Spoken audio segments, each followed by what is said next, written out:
Good morning, Art. Good morning, everyone. I'm just getting organized, but I'm about there. It'll be late.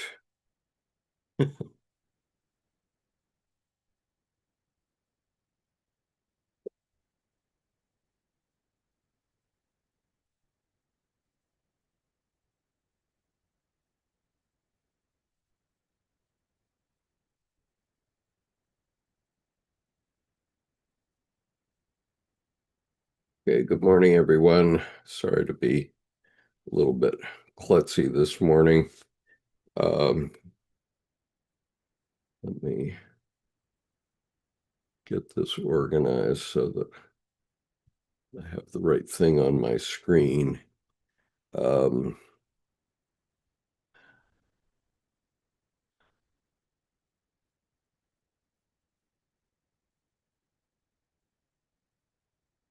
okay.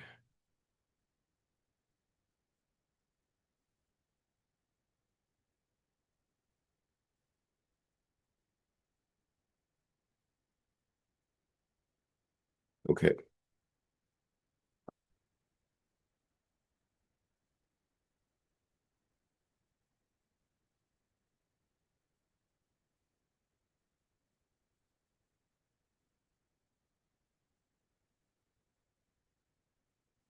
All right. Good morning, everyone.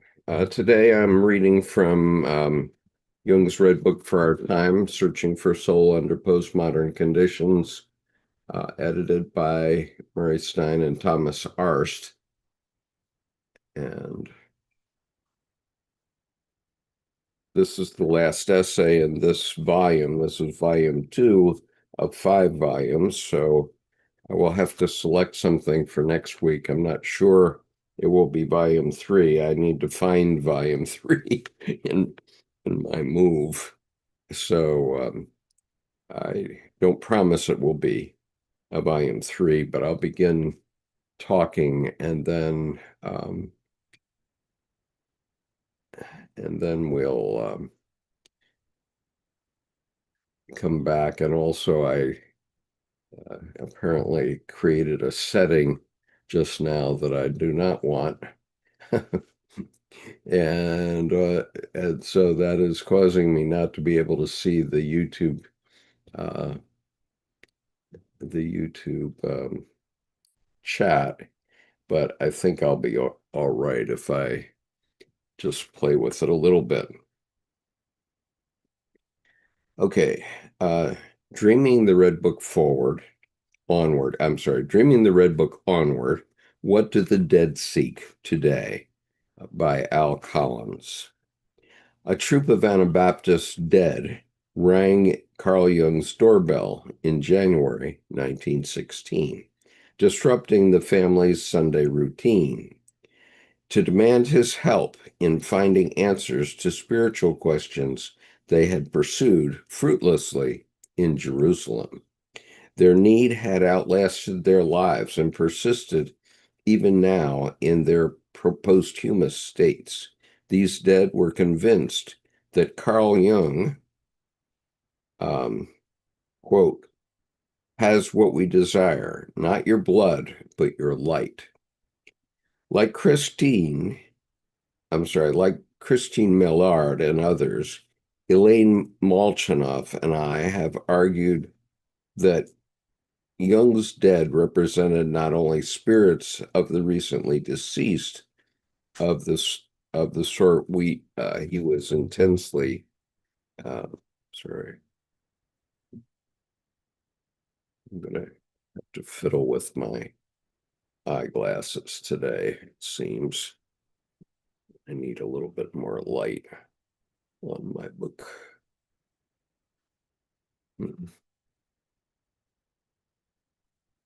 Okay, sorry. Elaine Molchanoff and I have argued that Jung's dead represented not only spirits of the recently deceased, of the sort he was intimately familiar with from every experience with his uncanny mother and his cousin, Helly Pricework, but his ancestral clans including lineage of Protestant pastors and scholars, Christianity more broadly, his historical zeitgeist, German culture in the modern era, and of course, his own spiritual emptiness, which pressed him more immediately than any other concern.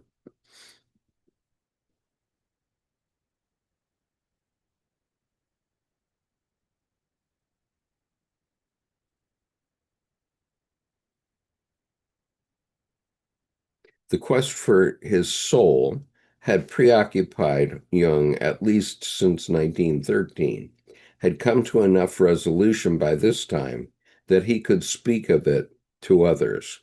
And in the Seven Sermons of the Dead, that he tells us were written for transcript.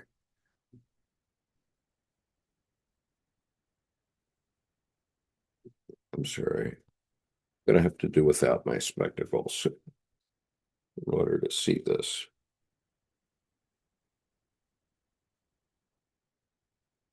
And in the Seven Sermons of the Dead, that he tells us were written or transcribed over the 3 nights after the visitation, Jung or his inner guide Philemon crystallized an answer that had developed through years of active dialogue with the figures of his unconscious, extracted from Jung's personal notebooks, the Black Books, and printed separately for a few select friends and relatives, and then some favored patients, the Septem Sermones ad Mortuos, the seven sermons of the to the dead, and the more finished Red Book for which it was intended and where it was finally placed by Sono Shamdasani in the 2009 edition, contained the seeds of much that he would publish in more elaborated and rational form over the next 40 years.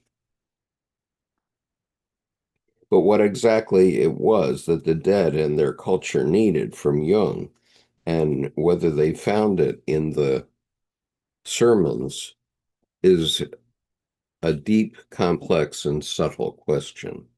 What is evident is the depth of their spiritual hunger and the fact that our culture is no less ravenous 100 years later, perhaps clarifying Philemon's charge that the dead at that time and assessing the adequacy of his response may help in addressing what may be the equally vexed questions of what our dead and moribund selves and cultures seek today. Boy, you think? Anyway, let me look at your comments so far.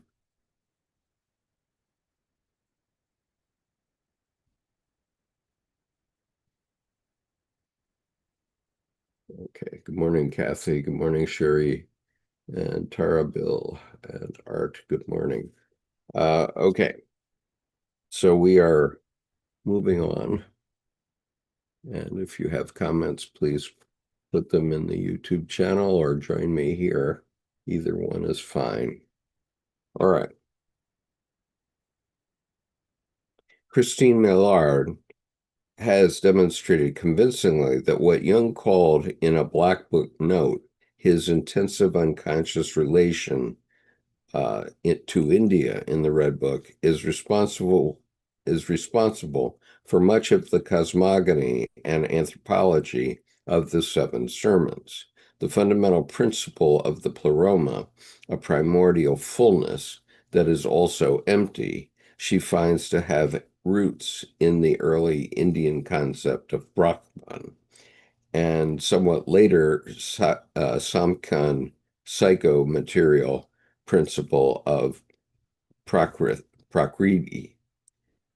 In Indian mythology, the world process evolves not as in Judeo-Christian myth through a creation ex nihilo or by divine fiat, but in a flowing birth-like and feminine emanation or externalization of much more specific forms that emerge or develop from less defined or less definite ones and ultimately from a formless or homeostatic homeostatic matrix.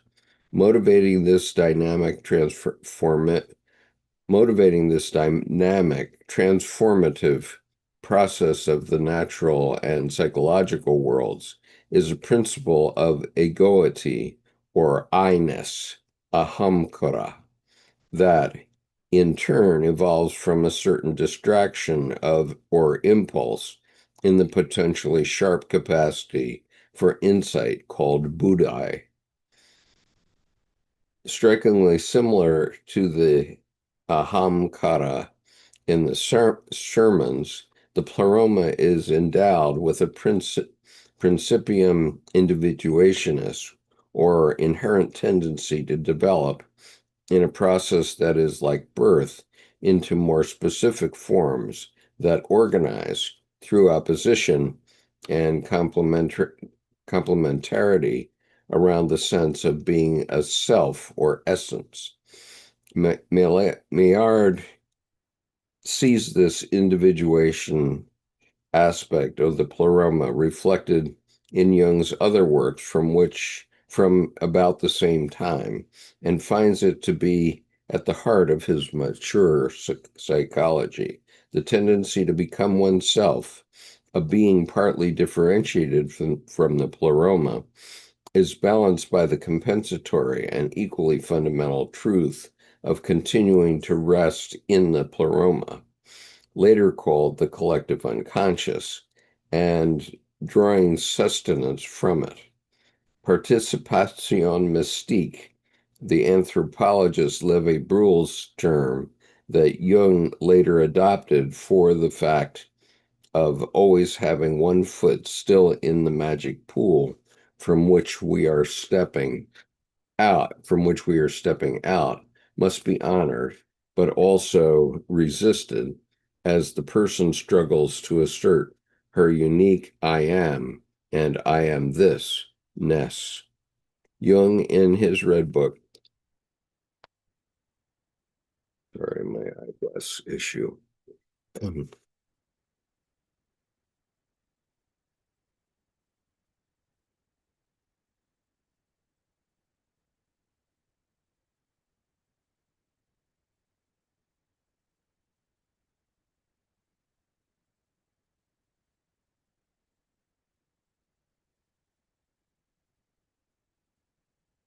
Jung, in his Red Book, struggled with the tendency of the psyche to merge back into its psychological source, which India calls nature or prakriti, or more specifically, unmanifest, avkata, or root mula, prakriti, or root prakriti. The dead, on the contrary, suffer from too great a detachment from the pleroma because they see themselves as exclusively individual, cut off and sharply demarcated entities. Maillard finds that they are two distinct moments in individuation. First, the inherently timeless and spaceless pleroma manifests as spatio-temporal creature principle. Maillard's French translation of Jung's term creature, créature, a variant of German Kreatur, which can best be understood as a collective noun for the beings of the world, and thus secondarily can represent creature as a whole. As a specific creature, e.g., a person, distinguishes himself from the matrix and comes more fully into her essence. Paradoxically, she also ideally realizes more completely her inherent orientation toward the pleroma, which manifests in the final sermon in the symbol of her own particular star shining in mid-heaven. This new conscious orientation toward one's own cynosure, the star, is a symbol for what is called the self, is the second part of individuation. The mistake made by the dead, like that of the Gnostic demiurge, was to get stuck in the moment of separation and inflated by the power that exaggerated sense of autonomy brings. Their growth halted. They lost the sense of essence, the fluid dynamism of a deepening individuation, and became isolated individuals in a world neurotic, in a word, neurotic modern man. Okay, let me look at your comments now.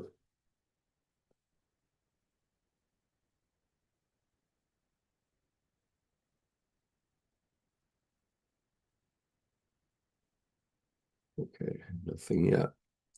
All right, so let me just say that I took this as a vision that Jung had. Um, he was often having visions, I think, as opposed to dreams. And for me, I understand it because I have been to Jerusalem, and I know what the dead were speaking about, because the monuments of Jerusalem are of another day, and so um, I can honestly say that while I was moved by the architecture of Jerusalem, I also didn't feel any spiritual um, movement while I was there. I've had spiritual movement many other places, but not in Jerusalem. And the answer partially is that you have to find your Jerusalem, um, your spiritual place. And that could be in a garden, it could be in a forest, it could be in the middle of the lake or the sea. For me, it has often been in the chapel of the U.S. Naval Academy, which is 2 miles from where I live. But it can be anywhere. And um, and so you need to find um, that which touches your spirit. I think that's a fair assessment.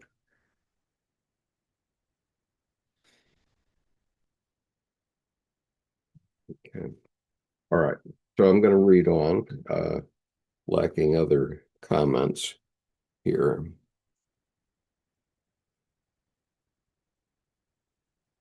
But I think that's kind of what is meant here. Their growth halted. They lost the sense of essence, the fluid dynamism of a deepening individuation, and became isolated individuals. In a word, neurotic modern man.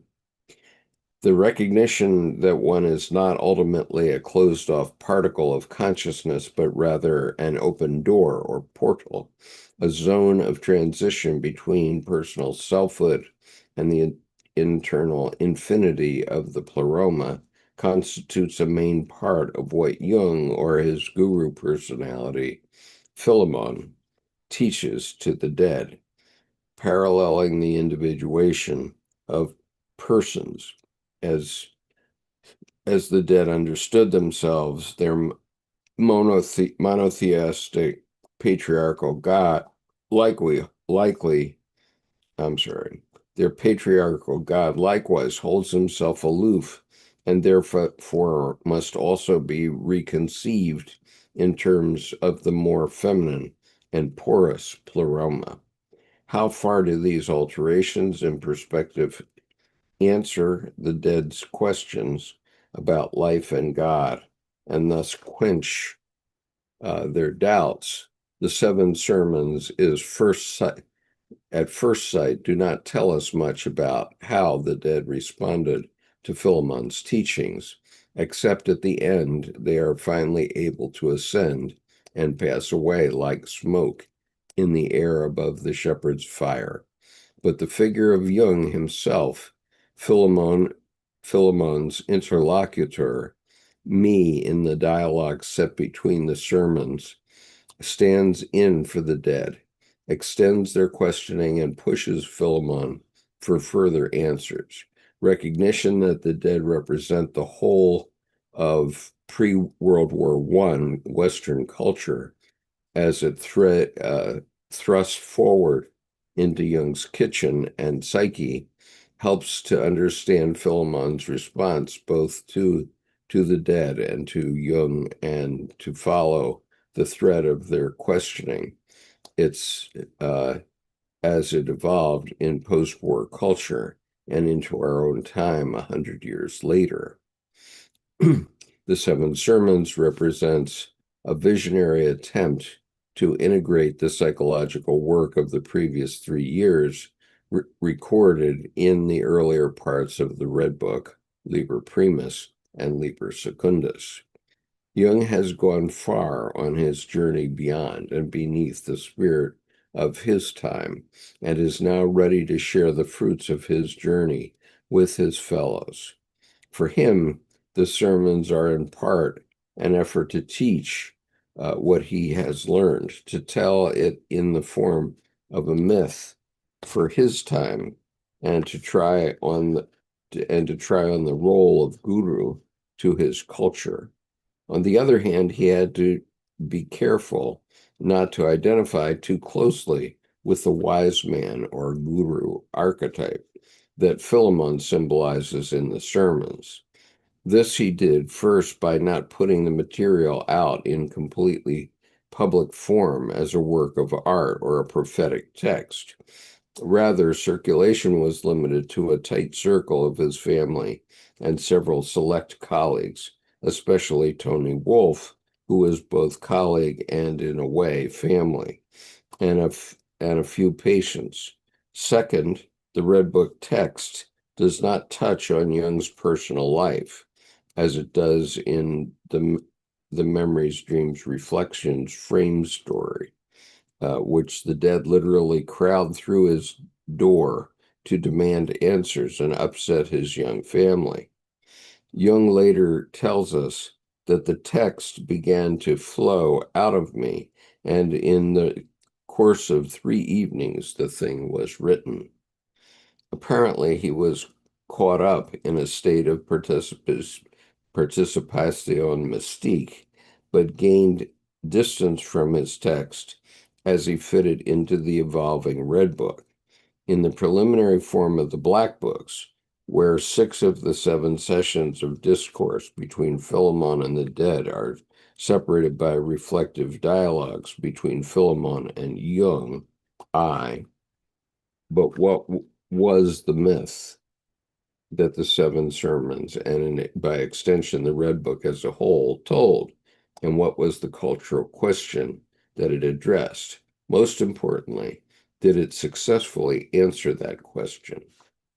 Okay, I'm going to again look up at your comments.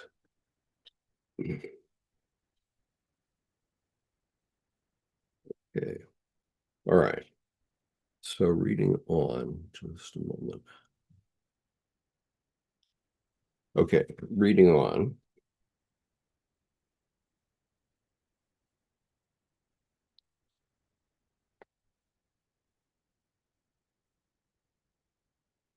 Jung makes it clear that in the 7 sermons, that the dead, who are really undead, since they continue to quest for answers to their questions, have been disappointed in the teaching they found in Jerusalem, the locus of the 3 Abrahamic religions. The Judeo-Christian tradition has proved inadequate, and they seek something more, which Jung consciously locates in Alexandria, where East and West meet, but unconsciously in the East, and especially in India.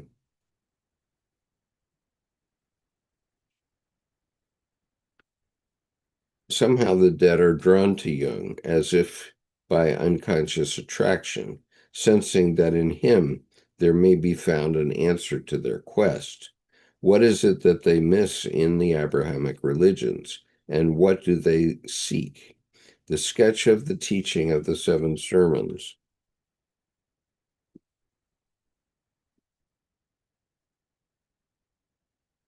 Sorry. The sketch of the teaching of the seven sermons above suggests that the burning need was to connect the creator to the pleroma, or the creature to the pleroma. Unlike the atomic cut-off demarcated souls of Reformation and Enlightenment Europeans, the ideal creator maintains connection to the origins in the pleroma.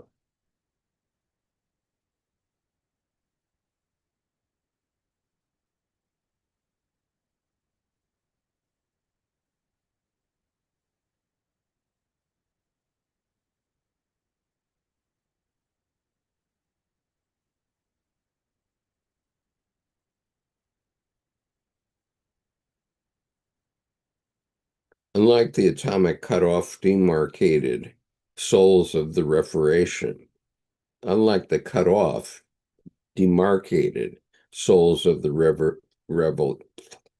Reformation and Enlightenment Europeans, the ideal creator maintains connection to its origins in the pleroma, and even as she coagulates or essentializes out of the matrix, an umbilical tie to the pleroma is sustained. It is this tie to the unconscious that is the source of meaning for each creator, for it expresses his or her original nature in all that he does and is, even though creator lives in the world of differentiation. The disappointment of the dead is their growing recognition of the inadequacy of enlightenment and Protestant individualism. The Cartesian presumption of cogito ergo sum, with its flat conclusion that I am a separate, bounded assertion of egoity, and its purely masculine monotheistic God. In response, Philemon Jung would say, I am and remain ineluctably created creature. Quoting an alchemical test toward the end of his life, Jung wrote, in Bologen, I am, as it were, the age-old son of the mother. Thus, the connection between creature and pleroma is maintained. Okay. What I'm all tangled up in the contents of my desk because I've been asked um, to give the eulogy for a dear friend in 2 weeks' time, 2 weeks from yesterday. And I've been working on that constantly for several days now. And so I have books everywhere, way too many. Um, and let's see. Good morning, Richard. Nice to see you. Okay. All right. So reading on.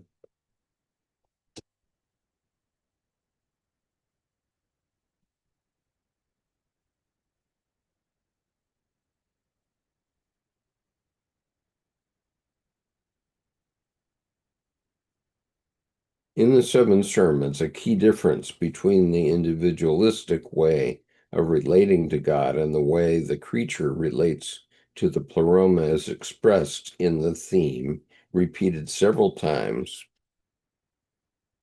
of knowing by being as opposed to merely believing. This theme emerged 40 years later in Jung's famous interview with John Freeman, when he answered the question whether he now believes in God by saying that he does not need to believe because he knows. Belief in God or any other transcendent reality is impossible for a cut-off individual, because by its very nature, an individual is alienated from his source, condemned to hell, and refused heaven, as Protestantism believes, unless redeemed by the paradigm-breaking action of Jesus Christ, who somehow penetrates the shell of the demarcated soul and reunites it with its creator source. We can never really know whether we are redeemed, saved, or condemned to hell, precisely because the reflective shell of our alienated selfhood prevents our seeing anything beyond its horizon.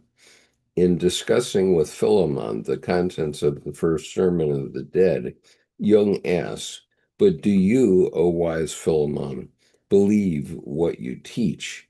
Philemon answers, quote, "It is what I know how to say, not because I believe it, but because I know it.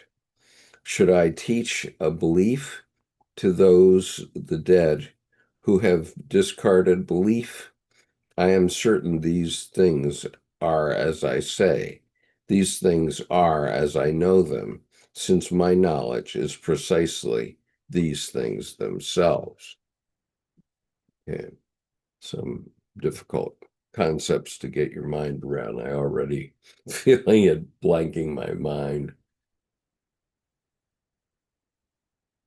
and hypnotizing me. Uh, Sure, he says, who was the doctor here in America around the turn of the century who was Darwinian in thought, wagon and buggy days, mortgaged his home, paid $750 for a microscope. He then worked with nuns. And Richard says, pleroma is the birth canal of the spirit.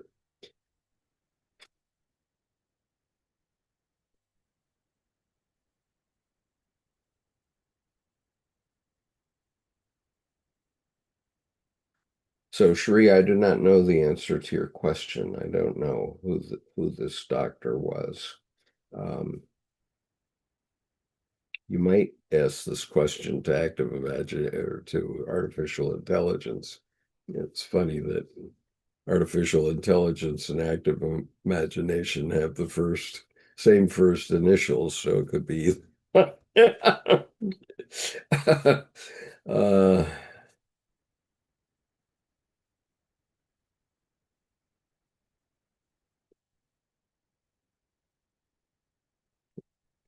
Sherry says there was a handshake deal, two more sons, and this helped grew into one prestigious hospital. I, it still exists today. The hospital is called the Mayo Clinic. Wow, I don't know that one at all, Sherry. Um,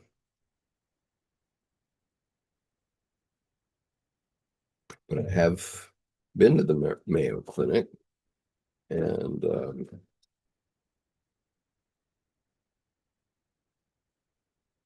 but that's a different story.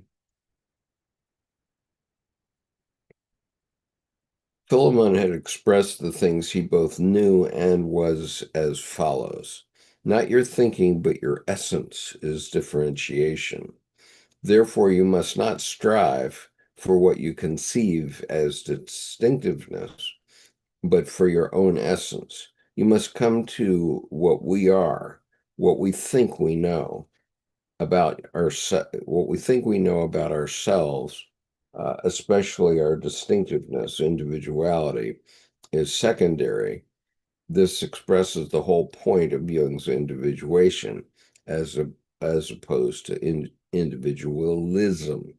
Individualism. Becoming what one essentially is, attaining one's uniqueness, as he often puts it later, means to maintain the tie with the pleroma without falling into the pleroma and dissolving in it in its absolute nothingness. This is also essentially why Jung, despite his deep roots in Indian thought, was always suspicious of it, particularly as a resource for Westerners. There is a danger of falling into the nothingness of the pleroma and losing one's essence. For Jung, European consciousness is too individualistic, alienated, cut off from the unconscious.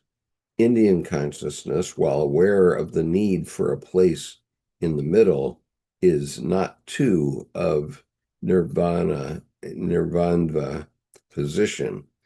Uh, I'll reread that without that parenthetical. Indian consciousness, while aware of the need for a place in the middle, steers too close to the unconscious void of Western comfort. Okay. Yeah, I know how that is because as my wife is a very foundational Buddhist, um, and their objective is nirvana. Um, that is nothingness, and um, I think from a Western sensibility, that's too much. And Deborah's here and greets us from Australia. Good morning or good afternoon or evening, uh, Deborah, as the case may be. Cherie says, a foundation was created, and today to get in, it is very difficult as to become a physician. There they take the Hippocratic oath to heart and are paid only by salary. Okay. Uh, I don't know too much about that.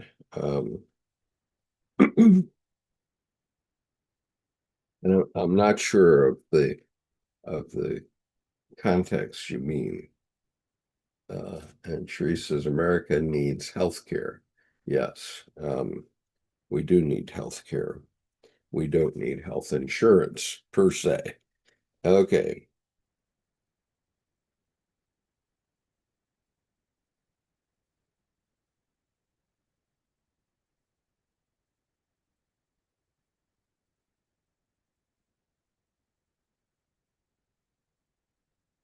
Okay. So then the author goes on, today's dead. If the dead in Jung's time were the cut off individuals of the scientific revolution, Enlightenment, and Reformation, lacking inner authority and grounding in the pleroma, who might they be today?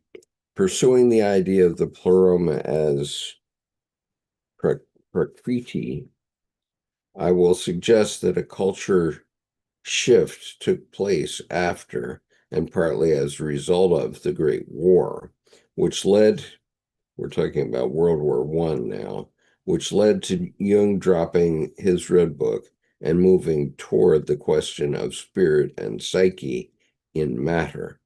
Alchemy, the collaboration with Wolfgang Pauli on physics and synchronicity and UFOs. Henceforth, okay, let me reread that because I think it got a little, you have to have it in front of you to be able to understand it. Um, I will suggest that a cultural shift took place after and partly as a result of the Great War, which led to Jung dropping his Red Book and moving toward the question of spirit and psyche in matter. We'll just leave it at that for the time being. Henceforth, the uh, unanswered questions of the dead would be concerned with finding psyche and the divine in the cosmic material and physical aspects of prakriti, i.e., in the outer world, as well as in the inner psychological reality of the collective unconscious. Matter, too, must have an essence that it strives to become more deeply.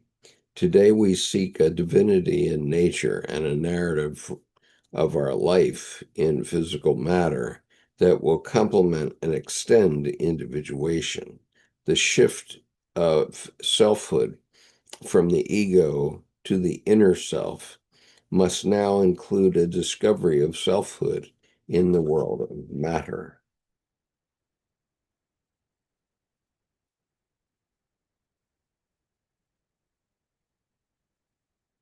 I will briefly sketch three representations of contemporary despair and potential hope in the period after Jung's fundamental Red Book Insights around 1913 to 17 and attempt to connect them to the cultural situation as Jung left it after the Red Book.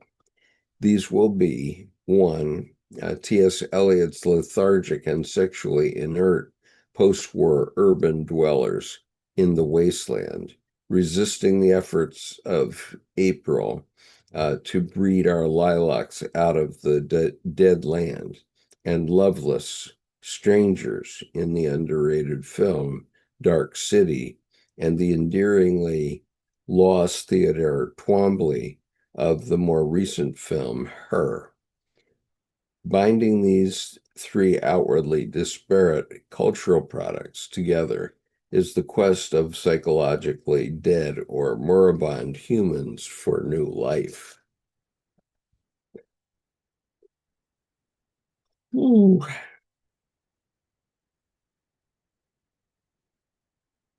I'm just looking to see how long this is, because I'm already losing my head.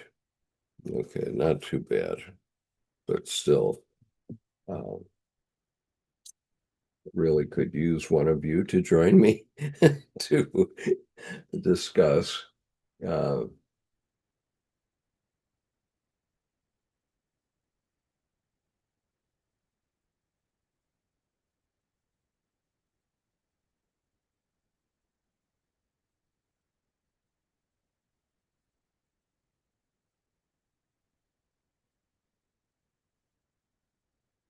so Deborah tells us nothingness is about overcoming the ego. In the West, we're a bit over endowed in ego. Boy, you think? Um,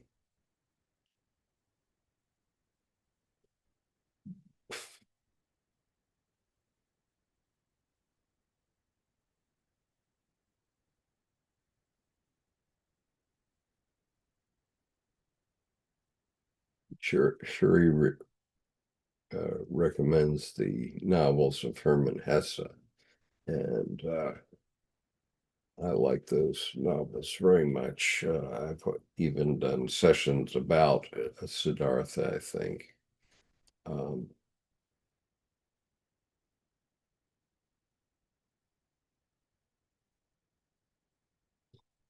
okay, reading on. Since I don't have a sidekick here to help, um, I will do my best to stay awake, but as most of my listeners know, I am prone to um, I am prone to being hypnotized by what's going on in these pieces. Yeah. Okay.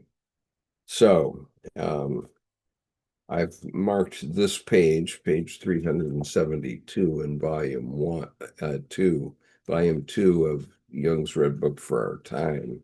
Um, I've marked it as important. I circled the page number for that reason. So let me read on. Cut off individuation, cut off individualism and alienation were the modernist field of battle, the Kurukshetra in World War One in Europe. Just a few years after Jung, in the midst of the war, diagnosed the situation in the indistinct faces of the dead who invaded his home, demanded answers for their predicament.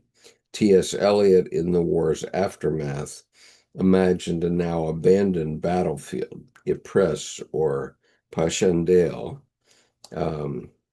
superimposed on post-war London, ghosts or survivors wandering among the twisted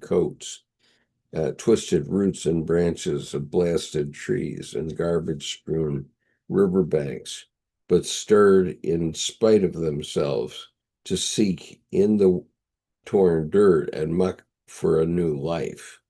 His wasteland, as Pericles Lewis tells us, aims to collect all the bric-a-brac of the exhausted civilization into one giant foul rag and bone shop.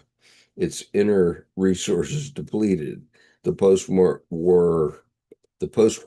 world is tormented by the rot and smell of the trash pile of the urban landscape come battlefield, which won't let it doze. Nature, in its relentless push out of death into new birth, becomes the source of renewal. Eliot wrote the poem partly in a Swiss sanatorium, his personal life in shambles due to a disastrous sexless marriage.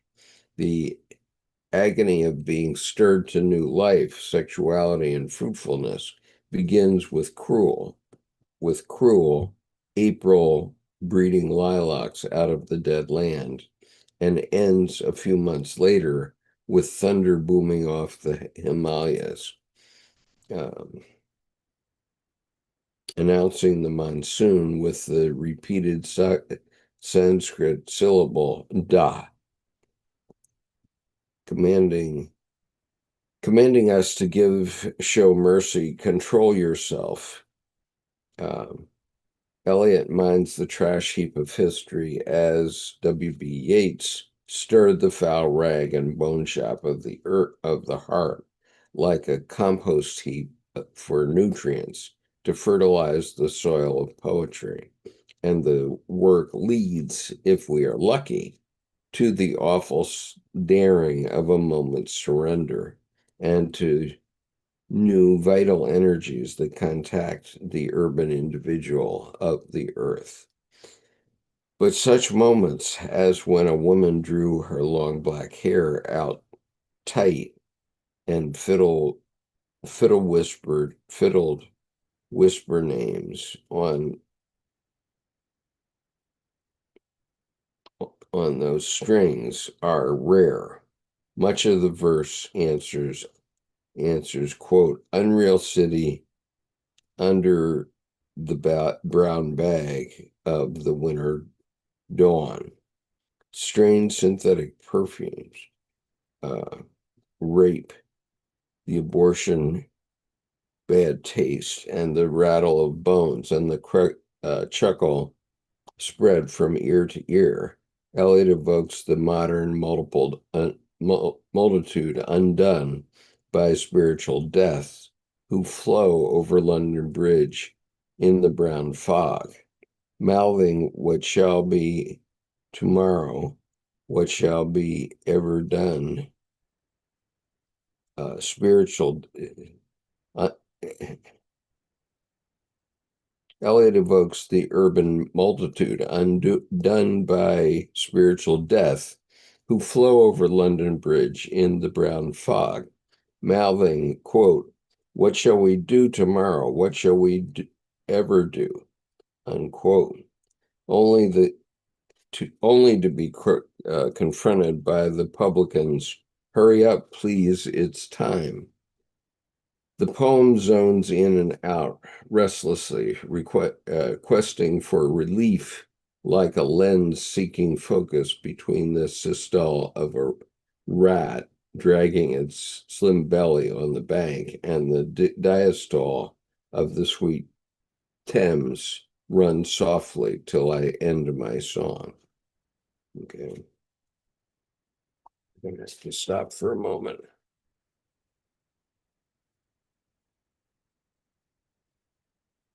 So, for those of you who may not know what's happening to me right now, um, hypnotic induction is done by confusing the brain and adding more ideas to the brain than the brain can handle. And therefore, um, you become susceptible to suggestion and all kinds of things, or you just go to sleep. In my case, I go to sleep, and when I'm called upon to read a complex passage of Jung, or I just find it puts me to sleep very quickly. I recognize it not as putting me to sleep in boredom, but putting me to sleep through an hypnotic induction.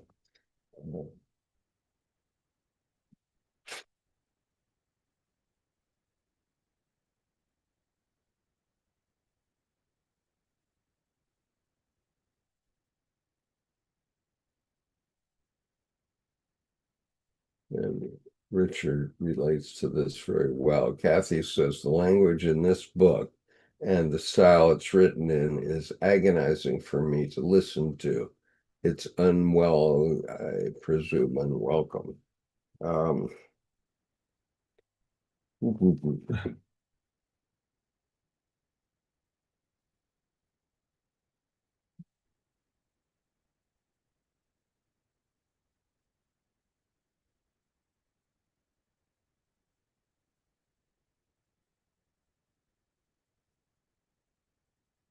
okay, I'm with you on that, Kathy, and I think I may just discontinue this reading.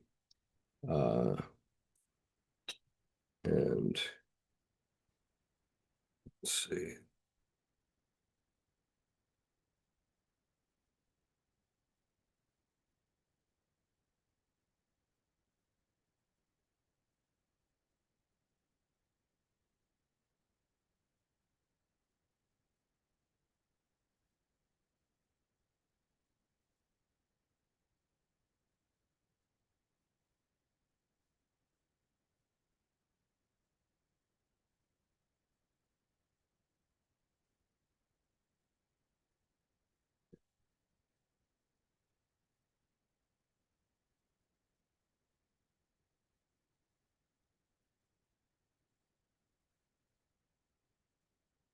So I think I'm going to discontinue reading this page, this essay.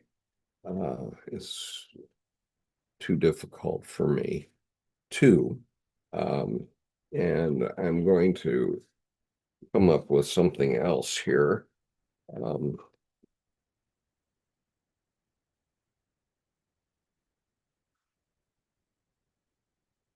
and I'll just mention about my difficulty right now, because I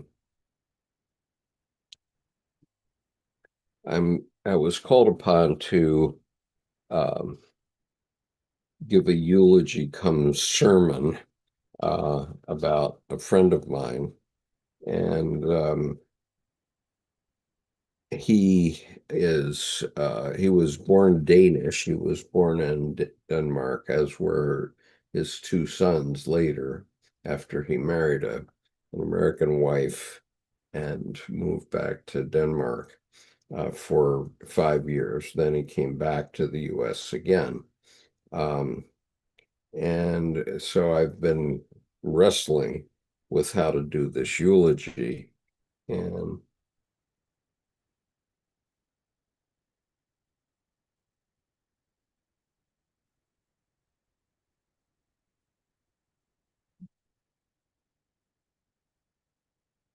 Sheree comments that Hesse's novels reflected the influence of both Carl Jung's psychological theories and Eastern religions, among other things, to a mechanized and urban society.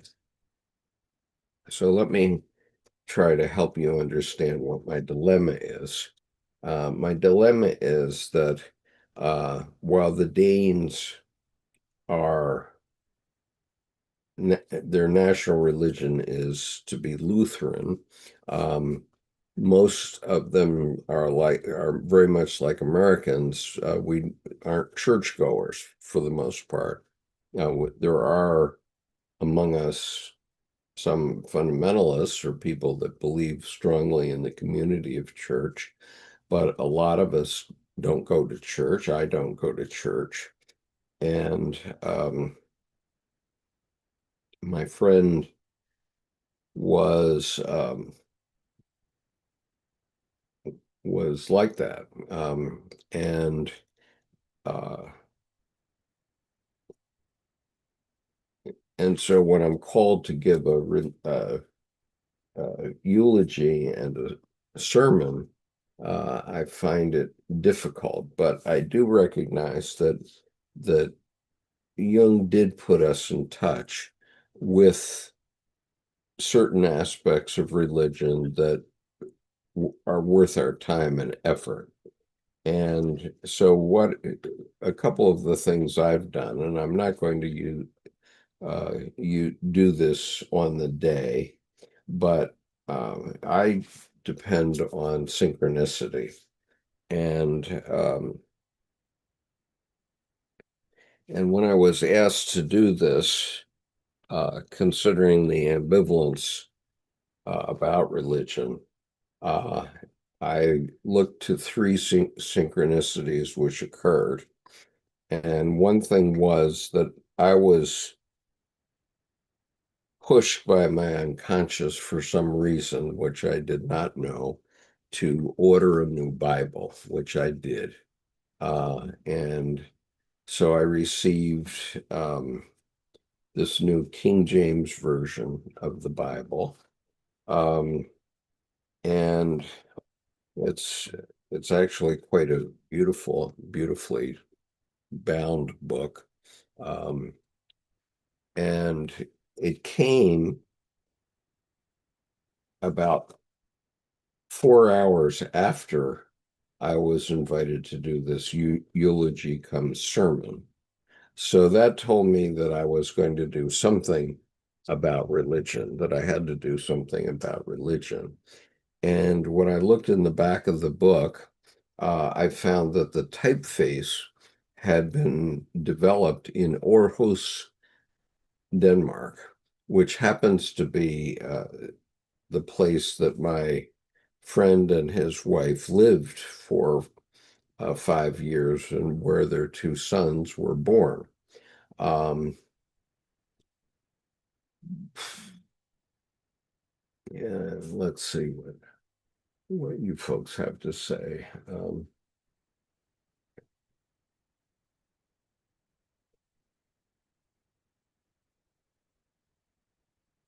Yeah, Deborah says, I don't want to distract from the topics, but interesting about where we are collectively and in the cosmos. Uh, and Sharisa, I hope you received my message about Apostle John 13. This is my family Bible. Um, and Kathy says that's hard, uh, a hard spot to be in. Yeah. So when I get a new book, um, I often open it randomly without really looking, and I put my finger on a passage. And the equivalent of that, a modern equivalent of that, was that when I had the invitation to eulogize, but before the Bible arrived, I looked up the Bible again, which I had already ordered, and um, I found that in the picture on Amazon, there was a reference to Psalm 34, 17 through 22, which is about the righteous cry, and the Lord heareth and delivereth them out of their troubles. Um, it goes on, but my friend was a very righteous and upstanding man, principled man, and um, and so that also spoke to me. And I was going to include it in the come sermon part of my eulogy, but I decided against that uh, for length, although I spoke about it to his relatives, his wife and his son. Um,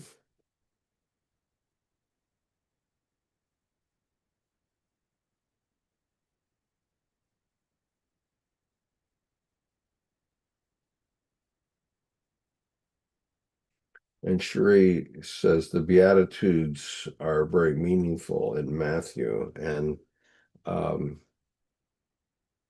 I agree with that. And but I don't. To me, uh, everybody pulls out the Beatitudes, and uh, it it sounds to me a bit preachy, preachy about death. And although I'm going to talk about death, I prefer Jung's approach to death, and so I um, have done some alterations. And I haven't decided whether I can or should broadcast this eulogy when it comes up on the 13th of December.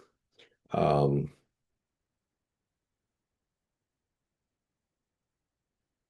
and what I decided to use is not the 34th Psalm. I actually, in my crossouts and writing, including some of my wife's writing here, I decided that that was uh, too much and not closely enough uh, attached to my um, friend. And although he was quite a righteous man, I think, and so I decided not to use it, but I did decide to use Jung's um, piece. We were talking about our ambiguity about or ambivalence about using scripture, and and there was even a question about whether the eulogy would be done in a church. We do have, fortunately, in my neighborhood or my city, um, a Unity church, which is quite lovely. It's quite open and filled with windows.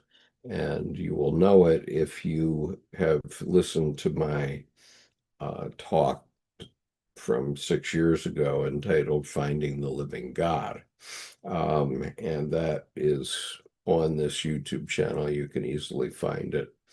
And you can find its thumbnail on the homepage of this channel. And so we're going to do it there, which pleases me greatly because um, it allows me to have a religious style of environment. And what I'm going to do is talk about Jung's statement to Ellen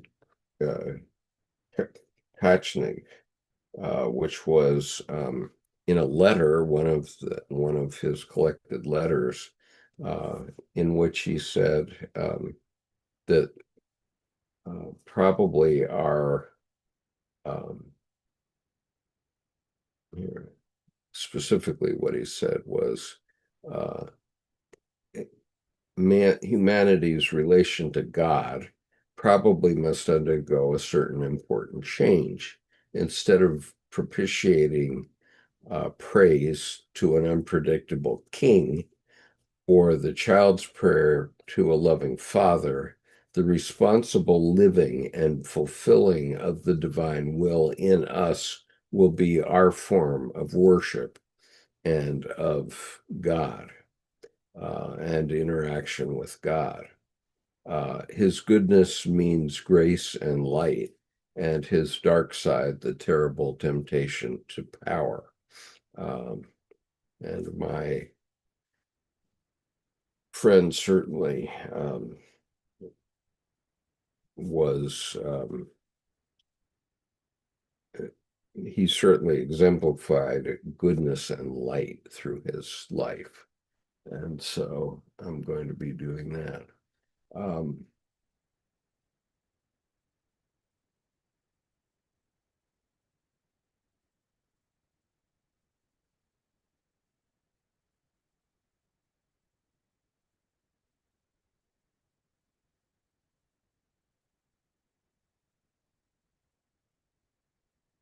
so Cherie is referring to a scientist and philosopher, but not,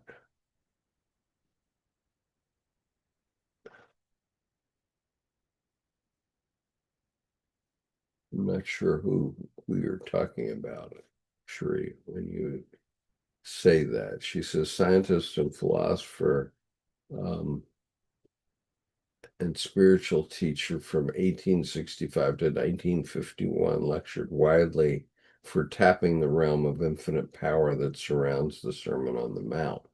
Okay, well, I'm not looking for the Sermon on the Mount right now. Um, and and what I'm going to do about death, Richard, is that uh, Jung wrote on death in the Red Book, and so I'm actually going to take up part of what he said. Um, and here's what he said: we need the closeness of death to see clearly. For the completion of life, a balance with death is fitting. If I accept death, then my tree greens, since dying increases life. If I plunge into the death encompassing the world, then my buds break open. How much our life needs death.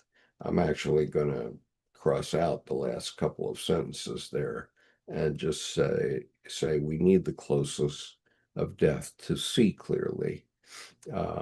For the completion of a life, a balance with death is fitting. Um, and so, yeah, so that's going to be my nod to grief. Um,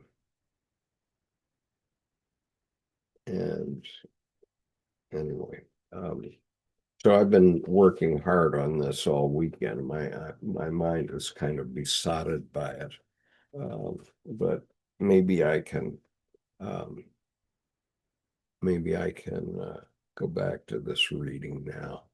Um, and yeah, Richard, I agree with the power of the Beatitudes, which honestly I never heard until um, I was the editor of my school newspaper um, on the day John F. Kennedy was killed. And I was called upon to um, put some things in the newspaper that were related to the Kennedy assassination. And one of the things I used at that time was the Beatitudes. Um, but nowadays, and I had never heard them before, but somehow they came to me. I don't know even how they came to me at the time. I was a high school senior, I guess. And yeah, I was a high school senior when Kennedy was shot. And um, I had never seen the Beatitudes, but now at this point in time, I think everybody has seen them. So, um, Deb yesterday said, well, wait, what you can do is just put it in the AI and see what AI said. And so AI came back with was the Beatitudes and a bunch of other hackneyed uh, Christian platitudes, which, while maybe comforting uh, to Christians, uh, wouldn't necessarily speak to uh, to the Danes, who I'm partially going to be speaking to. So I'm focusing more on the life and the way of being in the world that my friend was and is. His his life was a beacon, in fact, and I always saw it as such. So uh, I'm going to be talking more about the events of his life. And Cherie mentions Lift Up Your Eyes, the religious writings of Leo Tolstoy. That's interesting. I never heard of that before. Um, Richard acknowledges that the Beatitudes may not be appropriate for eulogy. Uh, and Cherie refers to the four seasons. Well, apparently we are going to have uh, a string quartet who's going to uh, play a couple of surefire winners. Hallelujah by Leonard Cohen and Ode to Joy by Beethoven. So those will be some of the musical passages in this event that I'm officiating, and I'm going to have to decide what, if any, of my talk can be rebroadcast. Maybe will be some things that I can rebroadcast um, and record. I have to think about it. Um, but I'm pretty much there now, so I have 2 weeks to reconsider what I'm thinking about. All right, let's try to go back.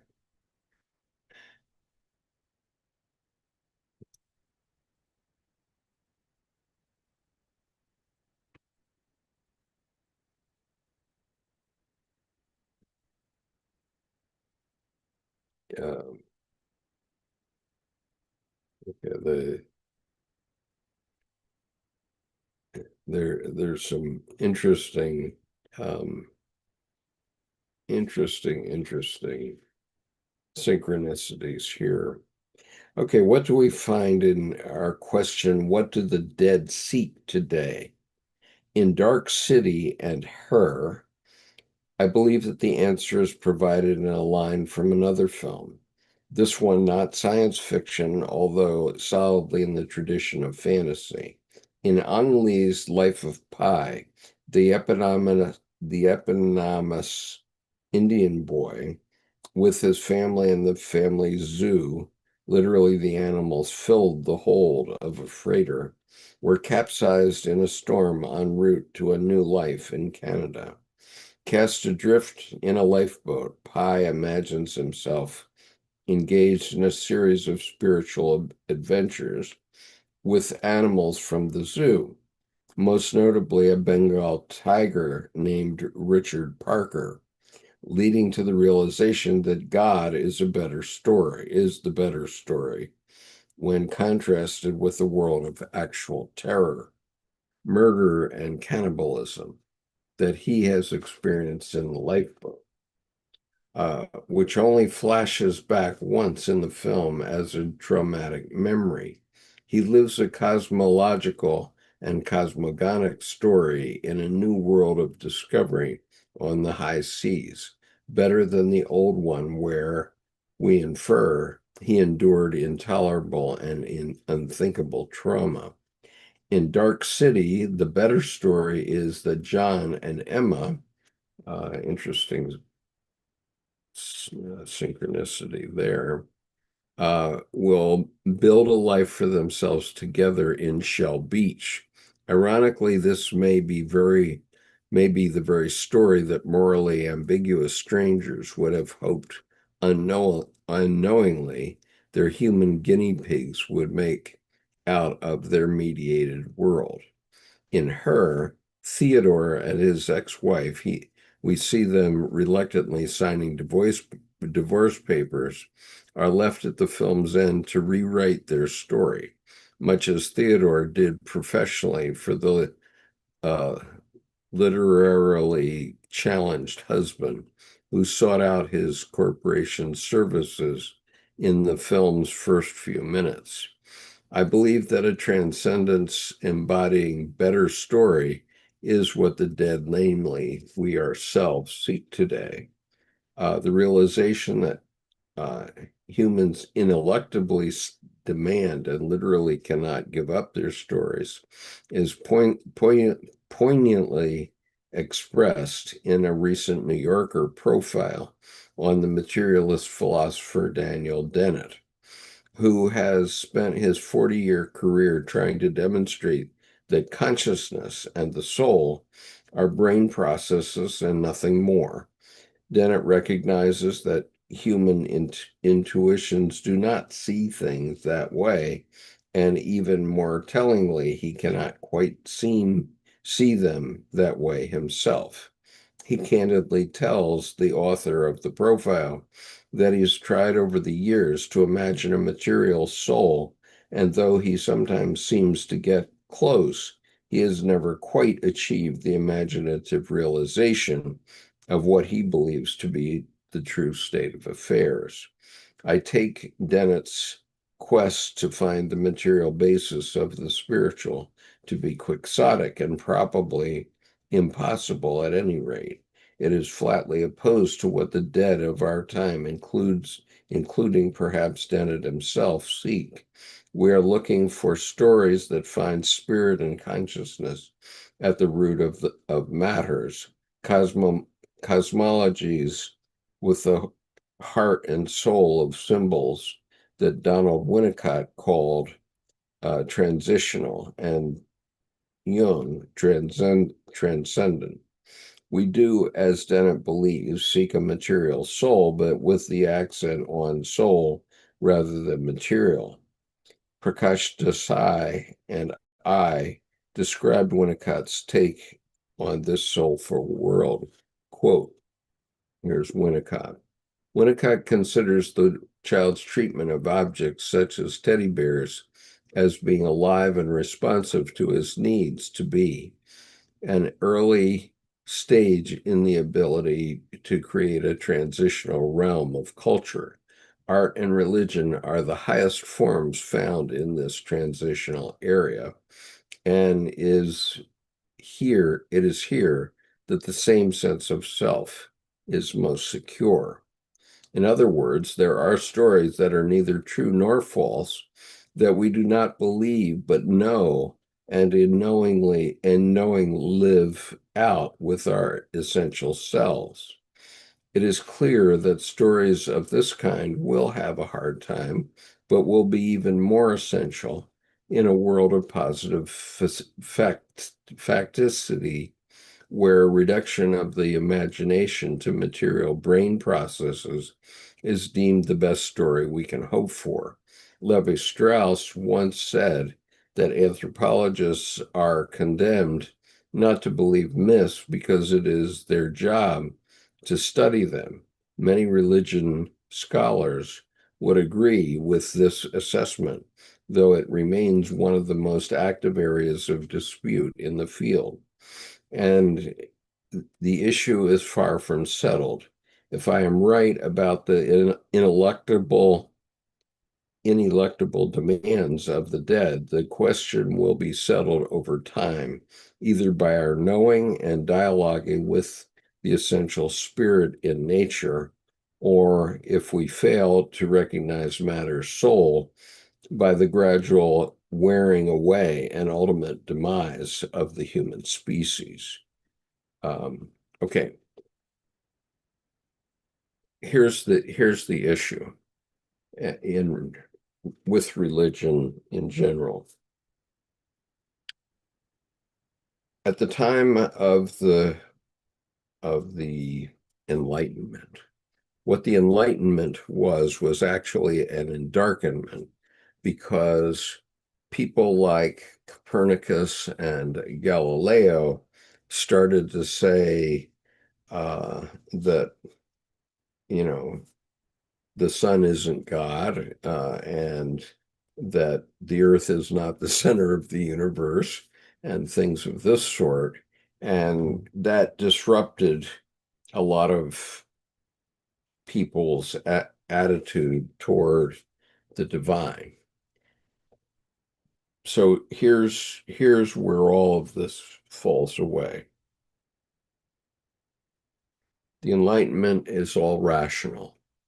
All philosophy is rational, is a way of it's a way of understanding, but it is not understanding.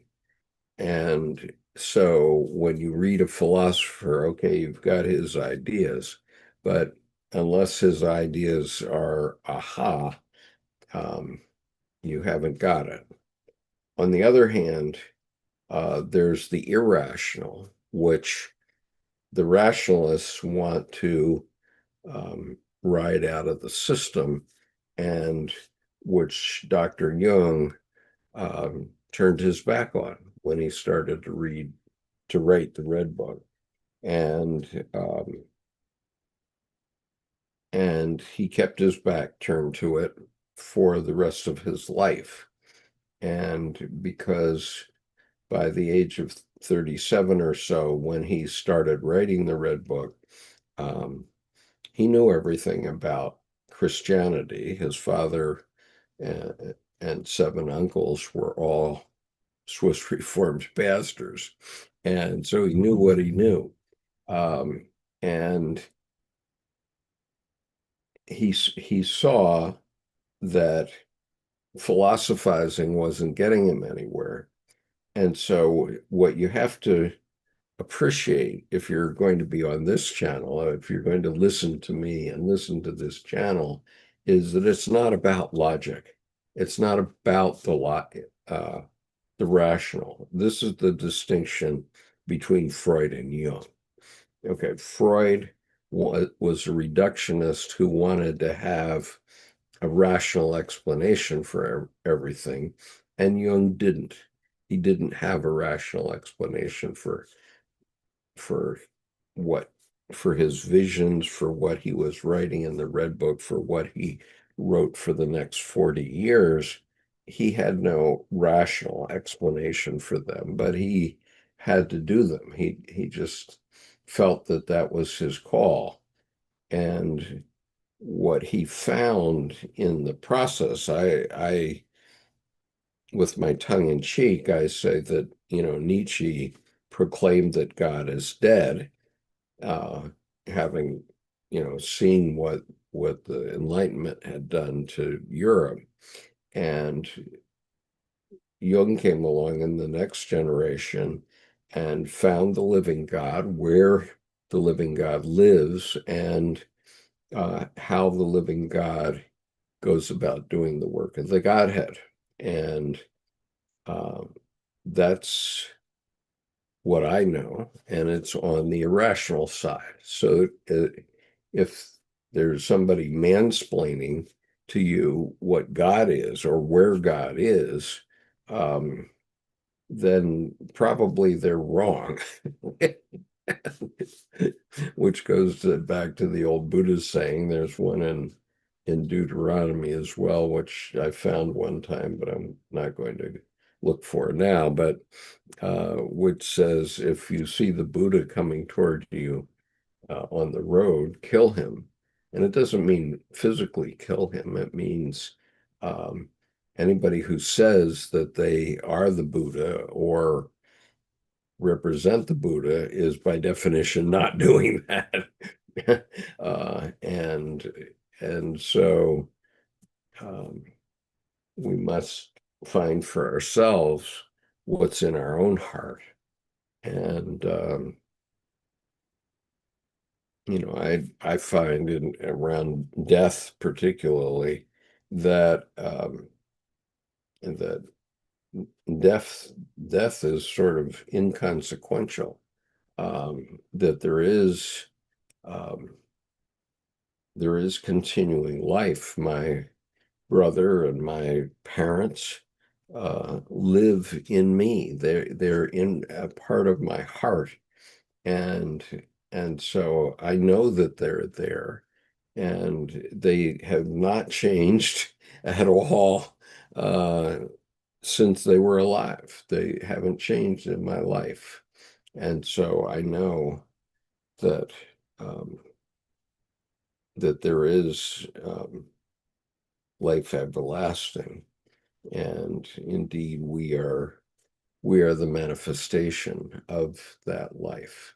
Um, and we're physical manifestation, but our physicality almost doesn't matter. This is a machine that's operating that I don't know why it operates, but it does. And eventually this machine will break down, but it doesn't mean that I will no longer be around because I know these things, and so as Andy Warhol is quoted as having said, um, if you want to be immortal, you have to do something that's going to outlast your life. And part of my motivation in doing these videos every week is exactly for that, because I rue the fact that I have nothing, almost nothing from my grandparents. I have my grandfather's gold watch, uh, and I had my grandmother's engagement ring. I've given them now to my grandchildren. Um, but besides those, I don't know anything really about what they thought. And so I really want my family to understand um, what I want in their lives and in my own life and in my own continuation.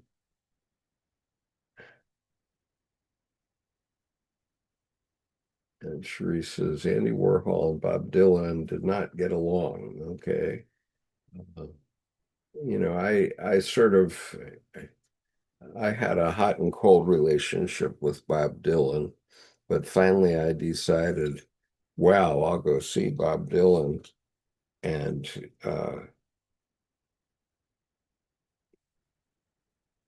who, anyway, um, the man who sang On the Road Again. Um, and it was a combined concert at a football or baseball stadium. And Bob Dylan came in with a huge microphone or uh, loudspeaker set and just blew the place away. And we could not understand a word that he sang, not a word. It was just too much. And he chose not to sing any of his old hits, so that didn't endear him to us. And then um, the other singer came in with a loudspeaker that was sufficient for a club, but it was not anything like what you need in a baseball stadium. And so we couldn't hear. Um, and so anyway,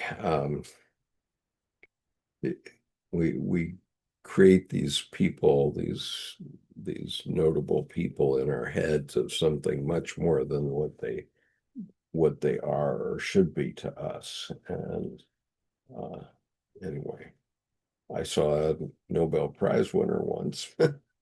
I did. Uh, I mean, he was a little speck out in the middle of the outfield. Um, yeah.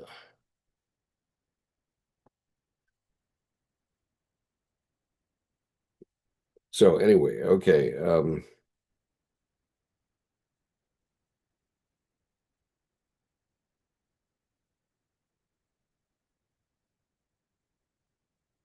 See if there's anything more. Oh yeah, you're a page and a half more. So I'm going to read it. And I'm sorry for the disjointed nature of this presentation today, um, but I'll get it together soon. What is our better story today? Among the proliferation of excellent stories sprouting in the rich cultural matrix of late capitalism transitioning to early AI culture, I have tried to foreground two themes. One from Jung's Red Book, especially the Seven Sermons, and a more recent one from contemporary poetry and popular films. First is the theme of personal essence as opposed to individualism. Second is the theme of initiation into the spiritual essence of our biophysical nature through contact with archetypal symbolic beings that are emerging in our exploration of features of mind and cosmos that have become explicit only recently in the rise of neuroscience, artificial intelligence, and their problematic of what the natural essence of mind might be and how we could realize it in our life in the physical universe. I just say flatly that we are not going to realize the essence of it in our physical life. It's not explainable. It's irrational. And so anything that tries to say, well, this part of the brain does this, uh, that's bull roar. And artificial intelligence, um, well, artificial intelligence, that's a long way to go. Uh, Debbie showed me a meme yesterday in which 50 people went to the end of San Francisco's longest dead end street and called for Waymo to come and pick them up. That's a vehicle developed by the Chinese that runs without a driver. And what happened was a hopeless tangle. The 50 different Waymos arrived, and and it was just chaos. So, artificial intelligence is fine for some things, but we're still at a very, very early stage, and that's all rationality. And neuroscience is all rationality. And we have to just get off that kick because when we're talking about religion and things like God, we're not talking about something that you can put your finger on. We're talking about something entirely different. And that's the point. Um,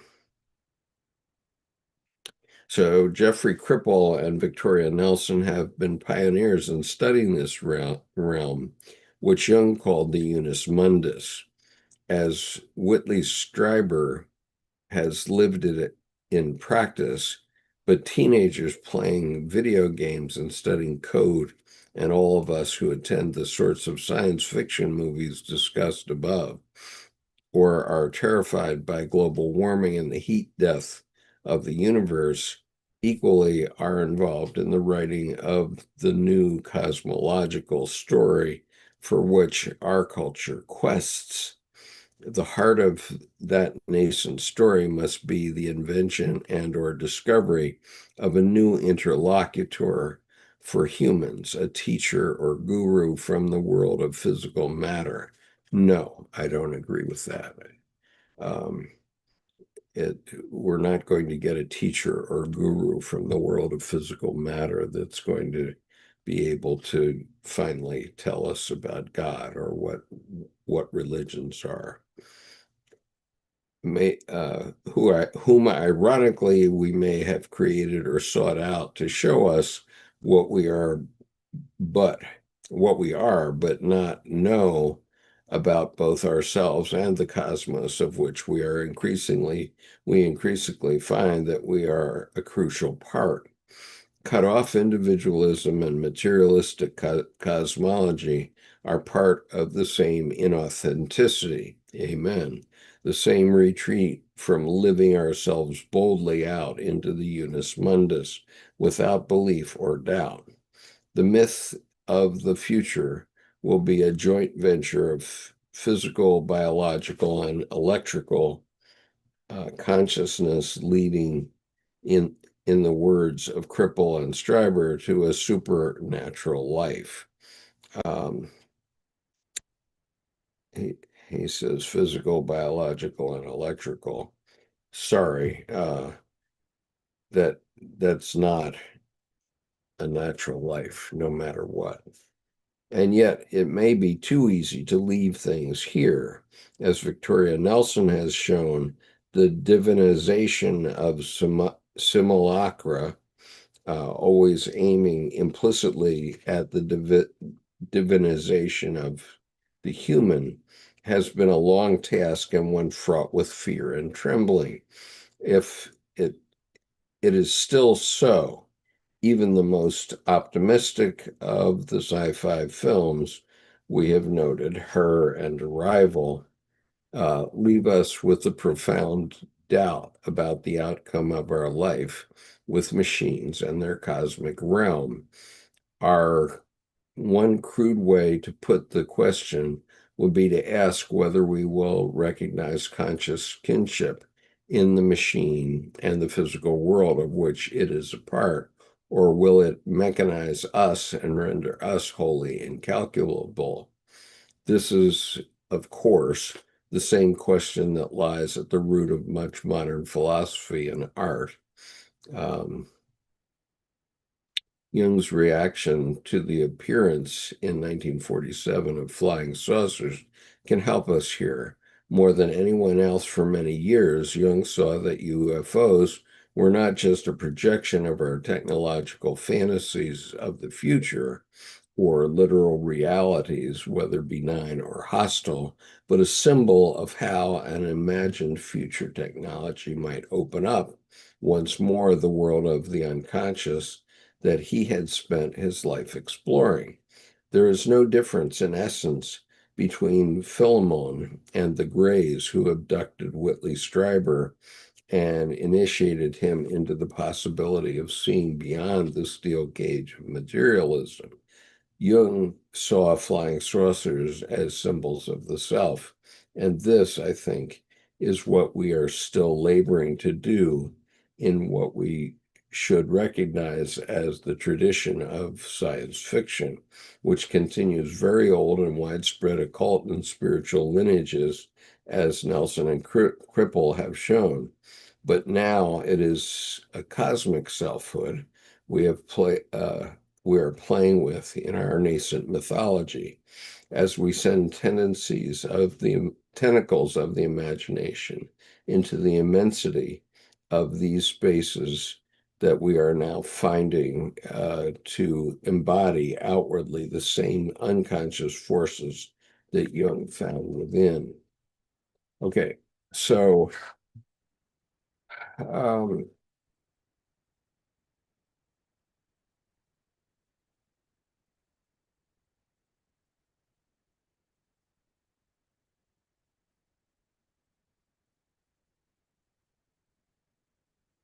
the unconscious forces, as Jung said, are really unconscious. They're really unconscious. We don't have a consciousness to explain them. And no matter how detailed and gifted we are as scientists, we're never going to find the answer to them down the rational road because that's not where they live. And that's the point that we have in our world. Um, things that cannot be explained in rational ways. And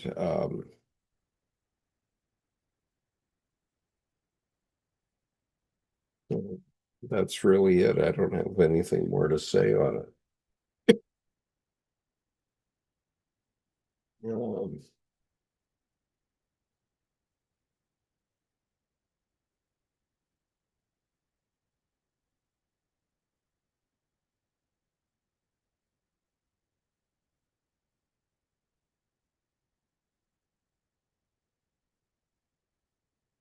so,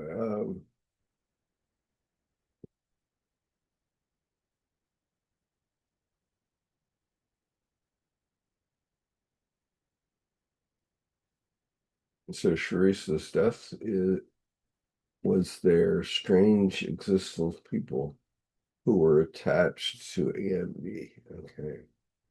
Um, Sharice says, no, we are not, Skip, but I don't, I, I've lost the context of that statement.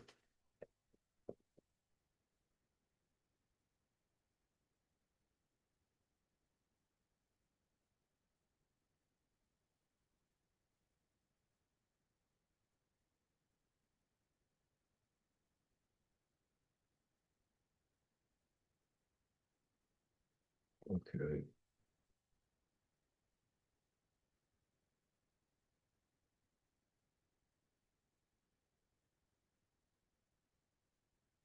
So the Full House show says teenage girls are the ones who make up new words in Western culture.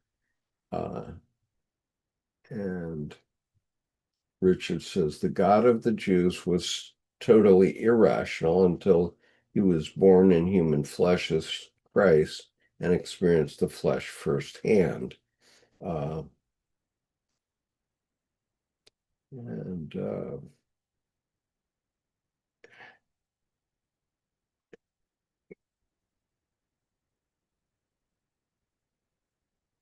was Christ rational? I'm not sure. I buy that.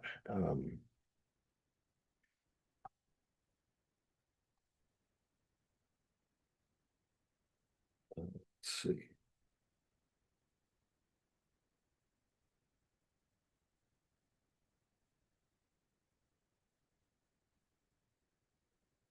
Cherie says, where there is wrong, I may find the spirit of forgiveness that was there in Discord. I concur. Um, Richard Francis had the most mystical life of all the saints. He preached to the fish, and the fish listened. Um, and Cherie says, I may bring harmony. I think that's more like it. Um, harmony is something that uh, you can't necessarily predict precisely.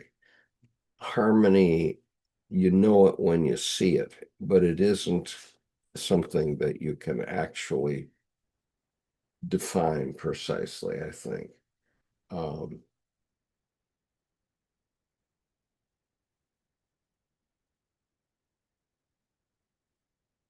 and Francis had, so Richard suggests that I talk to, that I look into Francis. I think I'm there, Richard, so I'm probably not going to do there. Um,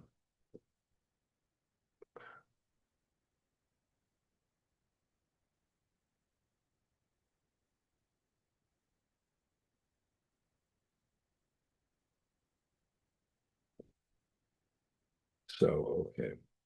Um, so I'm I'm again losing it because I don't know where I'm going to go next week. We've spent most of the last year talking about Jung's Red Book for Our Time, Searching for Soul Under Postmodern Conditions, edited by Murray Stein and Thomas Arst. This is volume 2, which we've now completed. Um, I will try to find volume 3 on my bookshelf, but I may have to go to volume 4.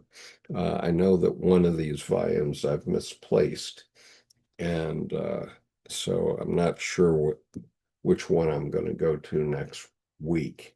I think I will still um, continue to read these essays because um, they provide me with a foil for discussing um, Dr. Jung's thoughts and what he was driving at um, in the Red Book.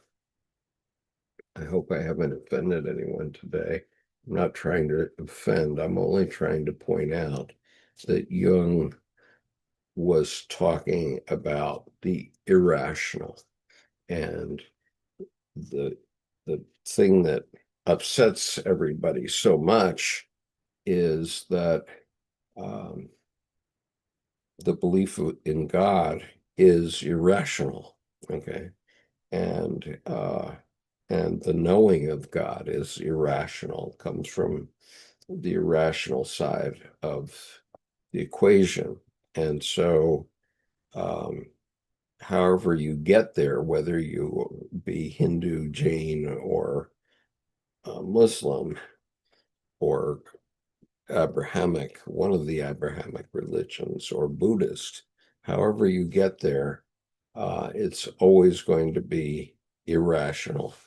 And you get to the end of the road, you get to the edge of the cliff, and belief will take you just so far, but in the end, you step off uh, into eternity. And you will be uh, remembered in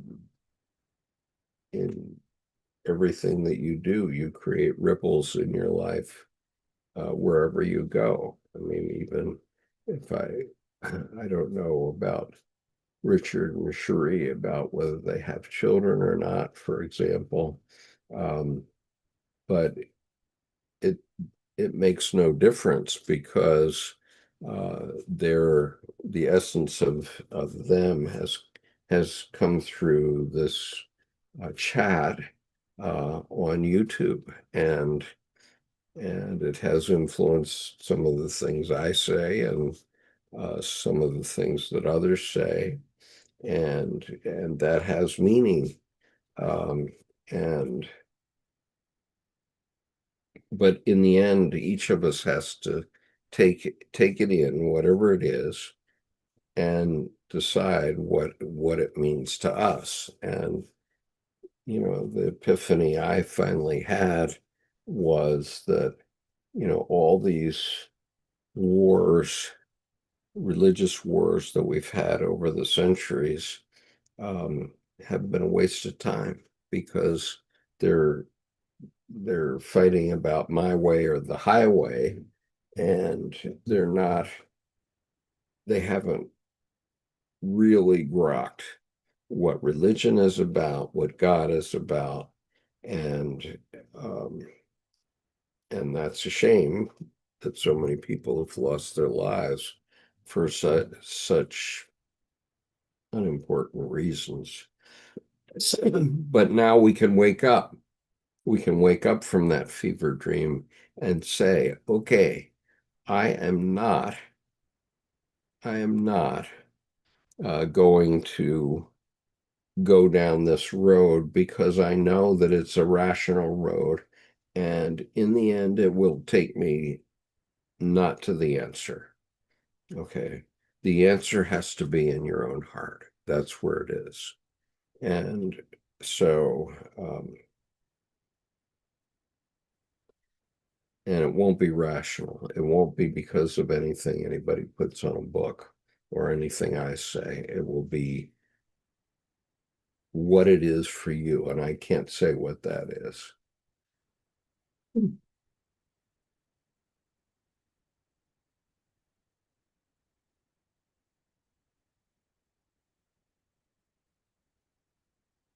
know, Okay, so thank you for being here today.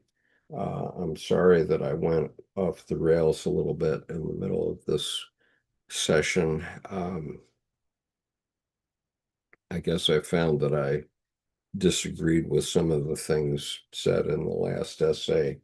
Um, and my apologies to the author for that, um, to Al Collins. I guess the least I could do is read his bio. And so that I will do right now. Um,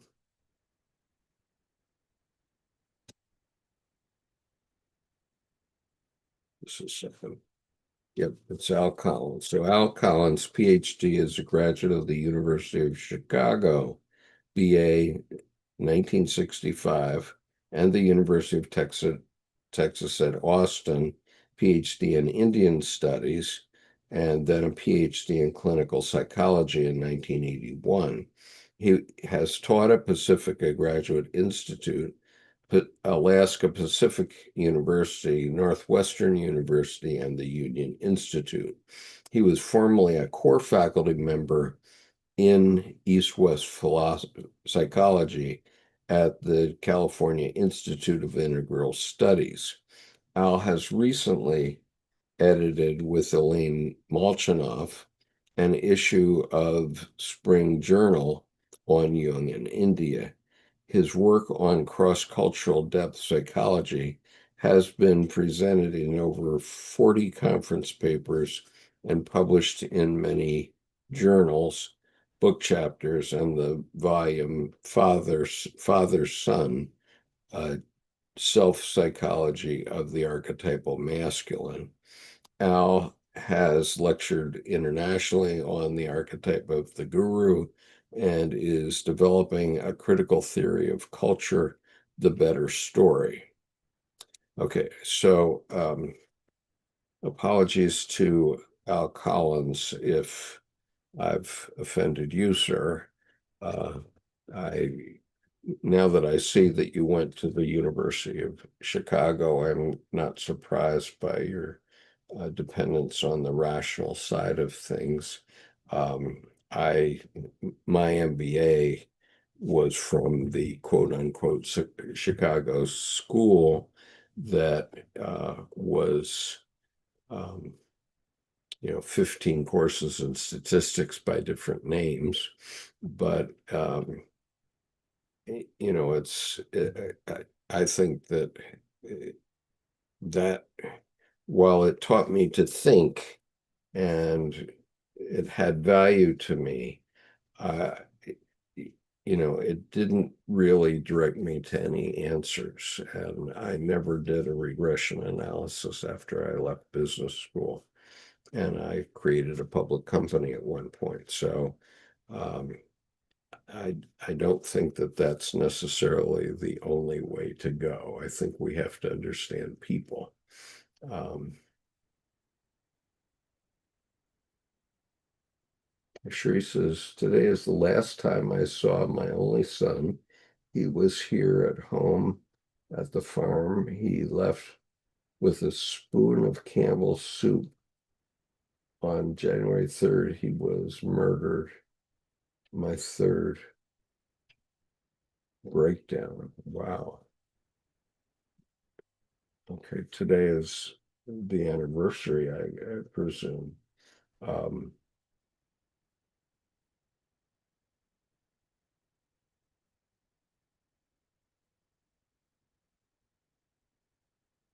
I'm so sorry, Sheree.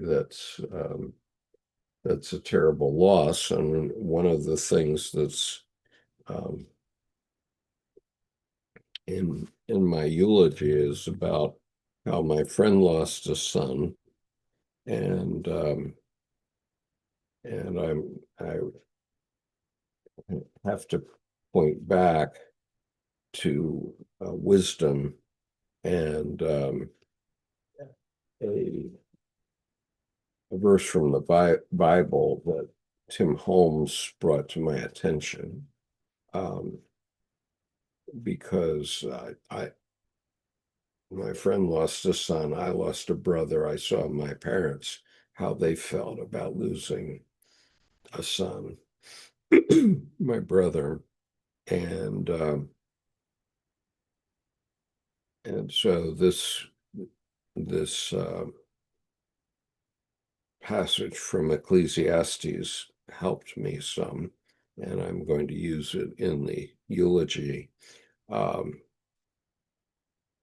in much wisdom is much grief, and he that increaseth knowledge increases sorrow.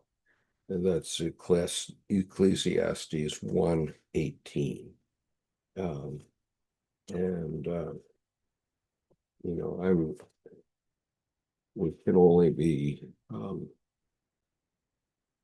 we can only be sorrowful about losing uh, a sibling or a parent or a child, or a parent for that matter. And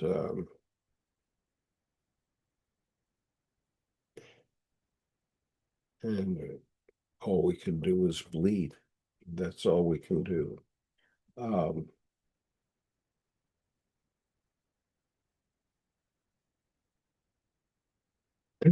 yes, Sherry says that's a beautiful verse. So let me read a little bit of the entire passage. I think I have it here.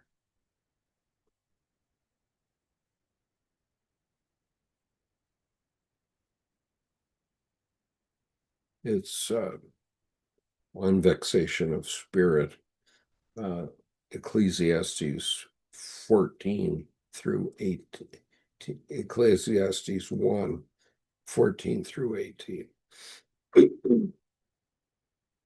I have seen all the works that are done under the sun, and behold, all is vanity and vexation of spirit. Wow, is that what I said today? That which is crooked cannot be made straight, and that which is wanting cannot be numbered. I communed with my own heart, saying, Lo, I am come to great estate, and have gotten more wisdom than all they that have lived before me in Jerusalem. Yea, my heart had great experience of wisdom and knowledge, and I gave my heart to know wisdom and to know madness and folly. I perceive that this also is vexation of spirit. For in much wisdom is much grief, and he that increaseth knowledge increaseth sorrow.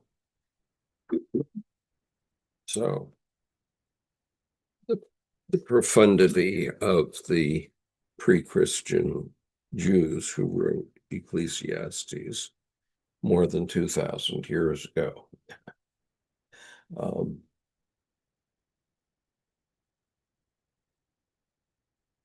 and yeah,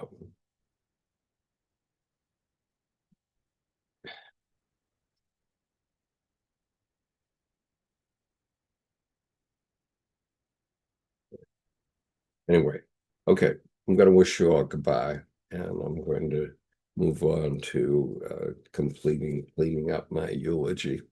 And I will see you next week, and we will talk about something. I know not what, but we will get to that in due course.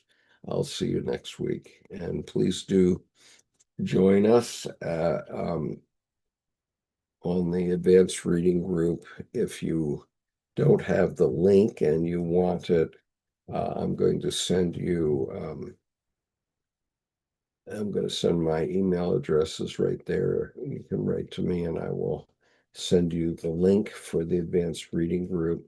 We meet at 5 p.m. on Wednesday, U.S. Eastern Time, every week.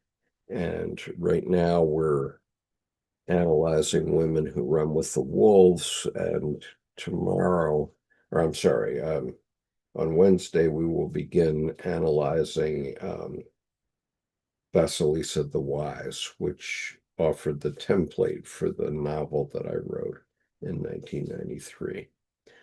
So have a great We can, yes, free Palestine. Let's hope that the nutcases that are running our country right now find a way to stop the ridiculous